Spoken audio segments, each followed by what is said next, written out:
Olá, sejam bem-vindos de volta aqui ao canal e a gente vai falar hoje sobre uma gostosura chamada O Avarento de Molière. Bora lá! Vamos começar falando sobre quem era Molière. Molière, que é um pseudônimo, é um filho de um tapeceiro real.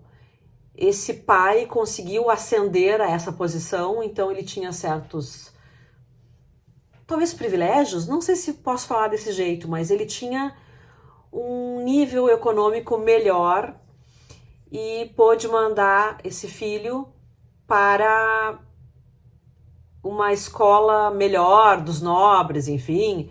Ele estudou direito, só que ele largou a advocacia, nosso Molière, para se tornar ator. O nome de Molière, na verdade, é Jean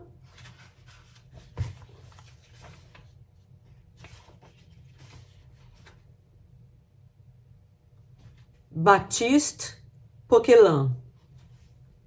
Meu francês daquele jeito, né? Porque ele não existe, na verdade. Ninguém sabe por que ele trocou para esse pseudônimo Molière. Vai ficar na nossa imaginação.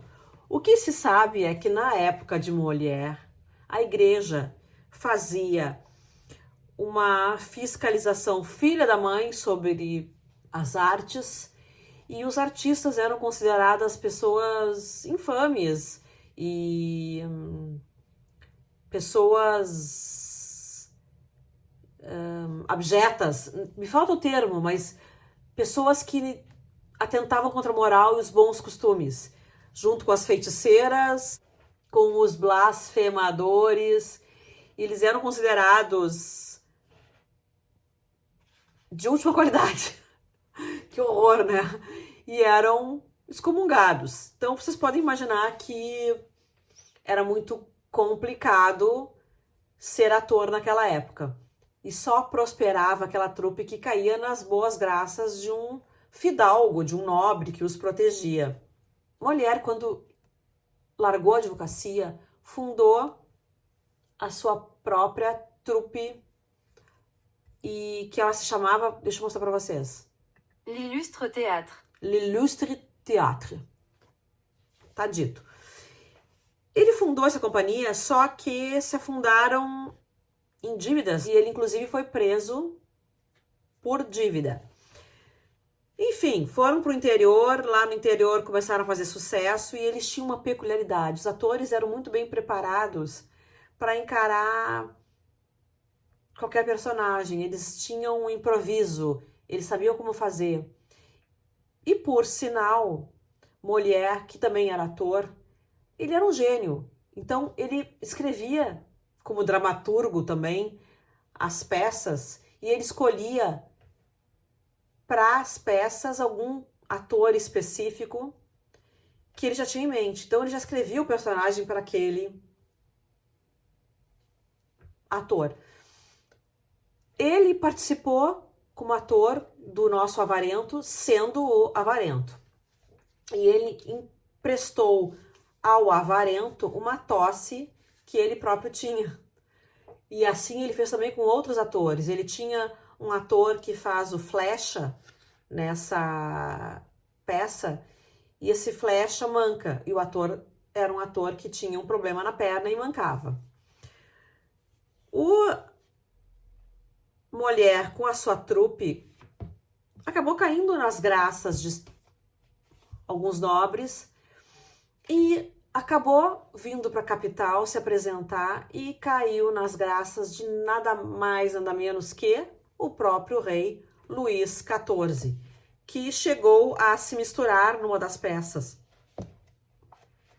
de Molière, se fantasiar. Não fica claro se participou da peça ou só se misturou em algum momento ali para brincar de ator. A não ser que o próprio Molière dizia que a gente nada cria de novo. Então, ele, digamos assim, pegava as peças gregas, o teatro grego, e reescrevia e adaptava a seu bel prazer. E não via isso como plágio, porque tinha coisas de si aqui, tinha o seu criar aqui. Mas enfim, uma peça era cópia da outra melhorada. Vou falar nesses termos, talvez seja um termo forte dizer cópia, mas entenderam, né? É esse o espírito da coisa. Vamos falar sobre a peça em si. É uma sátira, é uma comédia sensacional e o Avarento, ele foi interpretado numa novela pelo querido Ari Fontoura, esse ator maravilhoso, esse mestre, e ele fazia o seu Nonô. O seu Nonô é inspirado no Harpagão, que é o personagem principal da peça, que é o Avarento. Do que trata a peça? Nós temos um homem sovina, avarento por demais, só pensa nos seus tostões e se está sendo ou não roubado. Ele esconde dinheiro em casa e tem seus negócios, suas maracutaias, etc. O que acontece? Inicia a peça com a filha desse homem do Harpagão, que é a Elisa, conversando com seu amado Valério. A gente entende que Valério salvou a Elisa de um afogamento e eles se apaixonaram, só que Elisa achava que o pai não iria dá-la em casamento a esse homem, que era mais humilde. Então ele se empregou na casa para poder encantar esse patrão e depois falar dos seus sentimentos. Os dois se amam e esse rapaz Valério não tá com ela por dinheiro, ele quer a moça. Ao mesmo tempo, naquele inicinho de peça, chega para a segunda cena o Cleanto para falar com a sua irmã Elisa e dizer que estava apaixonado por uma moça, Mariana, e gostaria que Elisa o auxiliasse a falar com o pai. Só que ele não tem coragem, enfim, não chega nem a falar direito, a esboçar alguma coisa, quando o pai chega e diz assim: fulano, Cleanto, tu conhece aquela moça que chegou ali embaixo, que mora recentemente na rua, a Mariana? O rapaz se espanta, porque na verdade a Mariana é seu amor. E ele disse: claro, pai, conheço. Tu acha ela bacana? Tu acha ela uma moça decente? E o rapaz vai dizendo que sim, achando que o pai ia propor algum casamento dele, do filho, com a Mariana. O que acontece? Os dois irmãos estão apaixonados por pessoas e sabem que o pai não os dará em casamento para essas pessoas. E os dois precisam um da ajuda do outro para poder ir atrás dos seus amados. Quando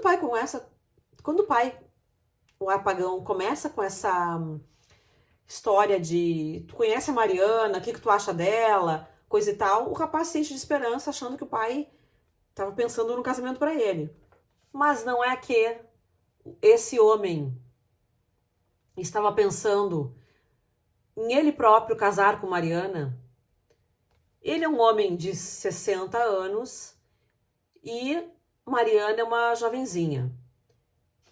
Na época, ainda era maior o contraste. Hoje, a gente não acha uma pessoa de 60 anos tão idosa quanto antes achavam.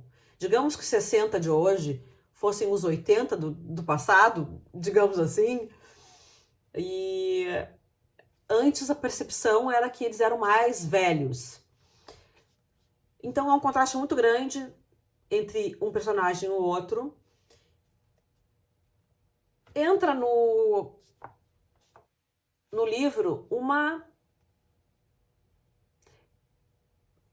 exploradora, alguém que quer tirar dinheiro a todo custo do seu Harpagão aqui. E ele é mão de vaca, ele não vai abrir mão de nada. E ela vem trazer notícias da Mariana e começa a inventar coisas que a Mariana gosta de homens mais velhos. Que, inclusive, ela viu um homem que o pai a teria dado em casamento, a mãe a teria dado em casamento para um homem de 56 anos que não usava óculos. E ela achou horrível, porque ela gosta de homens idosos e quanto mais idosos, com mais experiência e que ela gostaria mais. Claro que essa pessoa está inventando porque ela quer tirar uma grana desse apagão. Nessa peça a gente acompanha o descrever dessa personalidade do apagão, que é terrível. Ele só pensa em dinheiro. E ele resolveu dar a filha em casamento, então, e a filha não pode desobedecer, mas está muito triste. E ele quer dar a filha em casamento para um senhor. E vai receber esse senhor em casa para um jantar. Mas a ideia dele é de dar o mínimo possível para esse senhor comer, gastar o mínimo com esse casamento e não quer dar o dote da moça porque ele é pão duro. Na discussão de Elisa com o pai, Elisa diz que não quer casar com esse homem que o pai achou, e ele diz que ela deve, ela diz que não, e começam a brigar, e daí pedem para uma pessoa isenta falar sobre o que acha. Chamam o Valério, que é o amado de Elisa.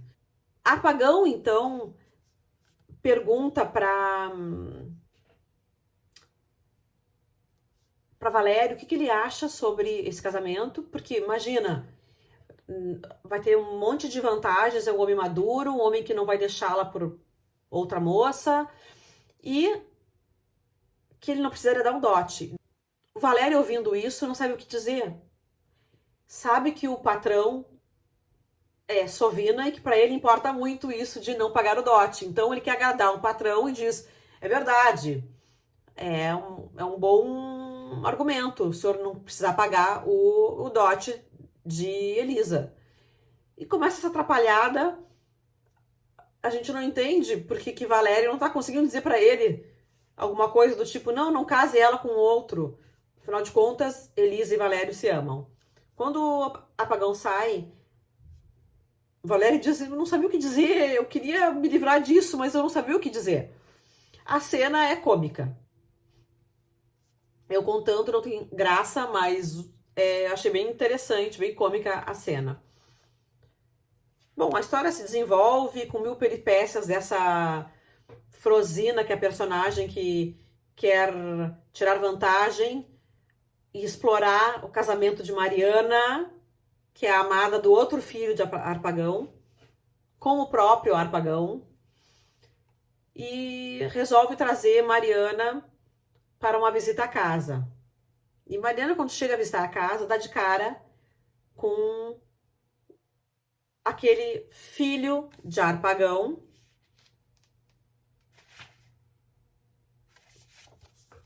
o Cleanto, e ela acha aquele moço lindo. O moço, o Cleanto, já estava apaixonado por ela, mas ela nunca o tinha visto. E quando ela o vê, é uma paixão à primeira vista. E como vai casar com o seu Harpagão avarento e safado sem vergonha? Me surpreendi na peça que o avarento não é judeu, porque é o estereótipo que o mundo criou para o judeu. E eu fiquei bem impressionada com isso, embora o autor fale em determinado momento, alguém falando com o Harpagão, que ele parecia judeu ou turco. Ou seja, os estereótipos de quem é pão duro. A peça me surpreendeu muitíssimo. Eu tinha um certo medinho de ler Molière. Não sei porquê, gente.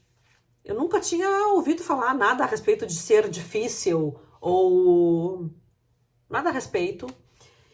E foi muito bacana ler. É uma das peças mais estreladas, digamos assim, no teatro, no mundo. Aqui, Paulo Autran, falecido Paulo Autran, grande ator, fez o seu Harpagão esse, e eu não tive o privilégio de assistir, mas eu lembrava de fotos do Autran, mais ou menos assim, com uma cara meio, né, de raiva e de desespero porque tinham roubado o dinheiro dele em algum momento. Ele passa a peça inteira dizendo, né, que roubaram o dinheiro dele. Vale muito ler Molière. Quero ler outras peças dele, porque essa foi sensacional. E assim que eu tiver feito isso, eu trago para vocês aqui. Não esqueçam de dar o seu joinha, não esqueçam de dizer o que acharam da resenha, se gostaram, se não gostaram, sugestões, críticas com carinho, algum desejo de papo, sendo com educação, eu sempre vou responder. E é isso. Te vejo no próximo vídeo. Beijos. Me liga.